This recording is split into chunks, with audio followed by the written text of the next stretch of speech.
Welcome back to Anvil Presents, where I talk about games and review them and talk about my personal experience with them. I guess that's how a review show works, right? Hello ladies and gentlemen, and welcome back to the channel. Now you may be thinking, Anvil, weren't you supposed to be reviewing Banjo-Kazooie Nuts and Bolts? And you're right, but for some reason, my Xbox One got taken away. I don't know. They had a digital copy for me, and then all of a sudden, they just took it away. Wonder what happened to it? I don't know. But for some reason, they left me this strange note.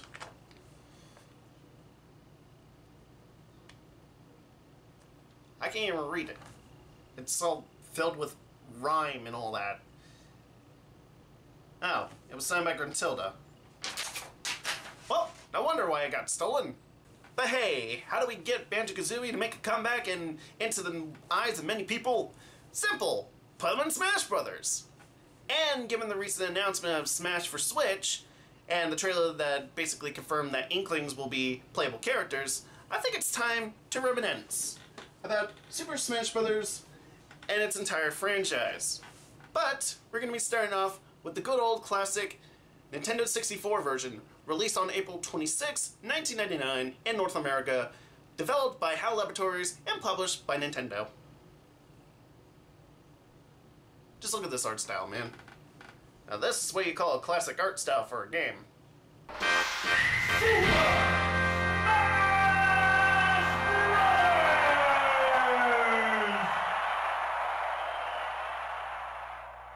Super Smash Brothers. It's a fighting game, but also a party game, featuring some of Nintendo's famous characters, and not to mention its most beloved IPs.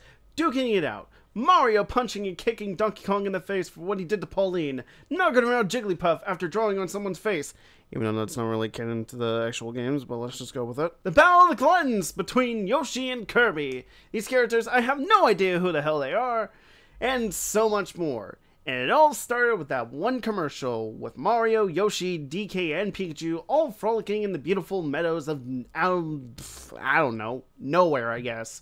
When Mario remembered what Yoshi did to him as a baby and proceeds to beat the crap out of him. Honestly, this commercial was just a lovely piece of absurdity and madness, and quite honestly, it's funny. I might do a retrospective on certain commercials in the near future, but Smash Brothers is getting the special attention because, quite frankly, this is a series I hold dear to my heart as a kid, and even nowadays, it's my go-to fighting game. I mean, yeah, you got Mortal Kombat, you got Street Fighter, and you also got BlazBlue, but Smash Brothers always had a very strong connection, and this is all because of all the Nintendo properties being stuffed together in this one little packet. This game, for the time, was a way to introduce many people to some of Nintendo's finest, and not to mention beloved IPs, by throwing them off the stage with a baseball bat. And he's out of here! So yeah, the game isn't like your traditional fighting game in the slightest, which is what Masahiro Sakurai and HAL Laboratory was going for in 1998. Yep, those are the same people that created the Kirby series. Sakurai and the team over at HAL were trying to differentiate themselves from all the other fighting games that were coming out at the time, and most of them weren't doing very well. I mean, has anybody even heard of 3D Balls? Of course not. Working alongside the late Satoru Iwata, and without sanction from Nintendo, the team developed a prototype that would eventually become Smash Brothers for the N64. Later on, Nintendo would greenlit the idea and was released on April 26, 1999 in North America. The biggest thing this game had going on was that there was no health meter at the time, like your ordinary fighting game. Instead, the game requires you to build a player's percentage meter, which represents damage taken, in order to increase knockback. You raise the percentage high enough, and you could be able to knock them off the stage more easily. The higher the damage, and the more vulnerable they are towards knockback.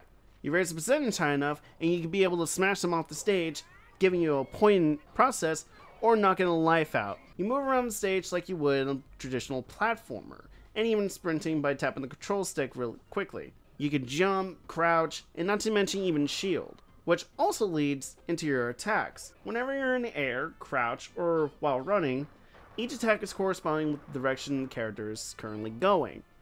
With those directions, you can pull off certain moves like your aerials, your standard moves, your dash attacks, and even some specials like Mario's Fireball, Link's Boomerang, or inhaling certain characters that become them. God damn it, Kirby, why must you haunt me so?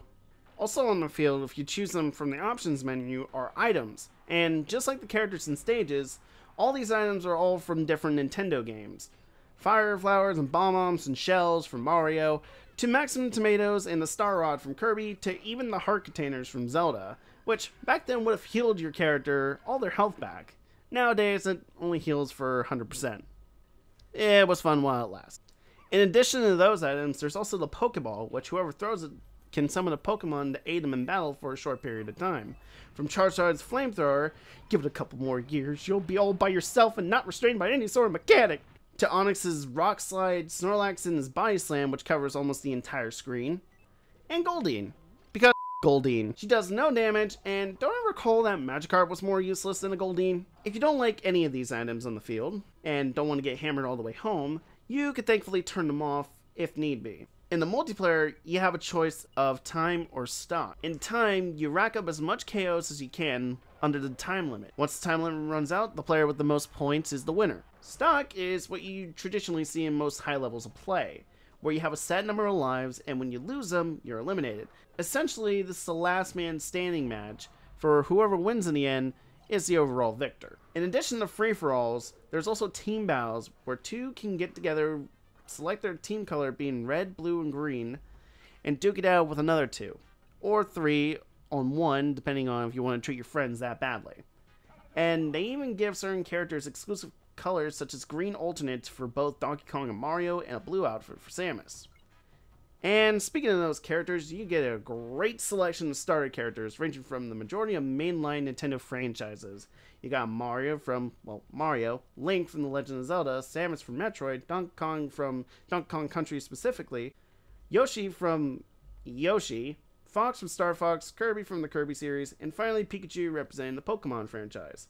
On top of that, there's also 4 secret characters, such as Luigi, who is just a clone of Mario, Captain Falcon from F-Zero, which I didn't get into until F-Zero GX on GameCube, Jigglypuff, who is similar to Kirby but has a bunch of moves from Pokemon to differentiate, such as her Sing ability, and Ness.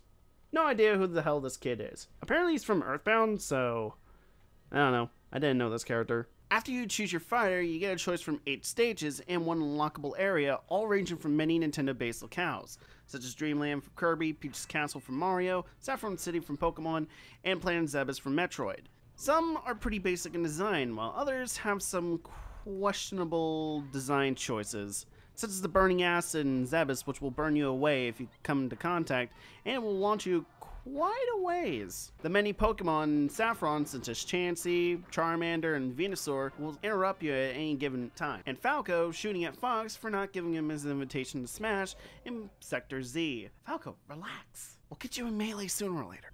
Dreamland, aside from Wispy Woods, seems to be the only stage that's been pretty basic in terms of interaction and some sort of obstacle in your way, and has been commonly used in tournament play. But if you want to unlock the 4 characters and even the Hidden Mushroom Kingdom stage, the majority of your time will probably be spent mostly on the single player, which features the Classic mode, which would later become a staple in the franchise as a whole. And pretty much, Classic mode just acts like your regular arcade ladder climb. The more you advance through the stages, the harder difficulty is, unless you decide to set that difficulty yourself, along with the number of stocks that you need. Reach your way to the top, and there you will meet Master Hand, the Shao Kahn of Smash Bros., if you will. Who is he? What is he? Probably some little kid playing with his toys. Until then, you'll be facing Link, 18 Yoshis, Fox, Break Targets, the Mario Brothers, Pikachu, a giant Donkey Kong. Why didn't they bring this back? Kirby team. He looks cool. Metal Mario, Race to the Finish, Leftover Models, and finally, Master Hand. And for it being the only single player mode, aside from the bonus games, it's alright. My only problem is that none of the unlockables are even included in the modes at all as opponents. I mean, Luigi is there, but who cares about him? He's just like Mario. Not to mention, like, most of the unlockables only appear as team allies, so basically, it's somewhat different. And Kirby gets a different hat whenever it's the last Kirby on the Kirby team, and not to mention you unlock additional Polygon fighters, but either way, it's the same ladder every time. You go from Link to Master Hand almost with every single character. I mean, you pick Mario, you face Link. You pick Donkey Kong, you face Link. You pick Samus, you face Link. You pick Link, you face Link! Pikachu, Yoshi, Kirby, Fox, Unlockables, Anvil, everyone faces Link! Ah! Playing this to unlock the Mushroom Kingdom stage, which requires clearing with all 8 starter characters, and this is where, if not for the other unlockables, by then, you pretty much went through all that there is to offer single-player-wise. And I mean, yes, there are the bonus stages, which are Break the Targets and Board the Platforms. Break the Targets has everyone go through character-specific obstacle courses and break 10 floating targets, while Board the Platforms go through a character-specific course to try jumping and using their platforming knowledge to the test on 10 platforms that either move around, pop up through terrain, or just go around a set path that you have to follow on. These are fun little bonus games that can test your knowledge with the character's moveset, and each character has their own course to go through, even the unlockables. Break Targets would be later included in other Smash games, even revisions of the concept, but not Board of the Platforms. I think Board of the Platforms should have been brought back in later Smash games. Jumping on platforms and knowing when to maneuver around obstacles and timing your recovery is just as important as using a character's moveset to destroy bullseyes. But that's just my opinion. And yeah, that's pretty much it for Smash Bros. On N64. If it wasn't Mario Party or Mario Kart, this would be a good party game to check out with your friends. But it has shown its age in terms of how the game was played back then, given how the later entries would refine and downright change what made Smash what it is today.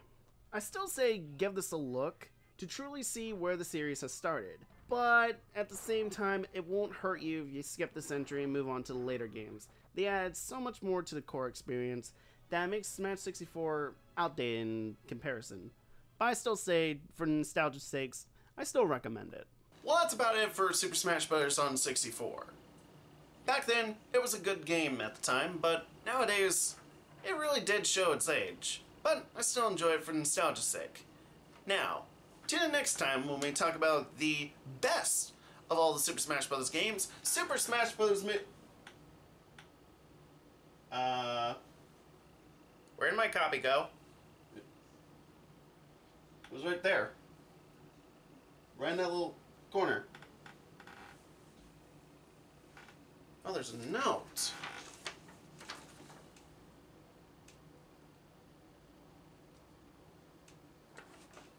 Well then, looks like we have to go to an unspecified location. And make sure you wear a good shirt. What the hell does that mean? Well, until then, I'll figure out where Melee went, so I guess until next time, I'll see you guys later. I don't get it. Like, what is going on here? I am so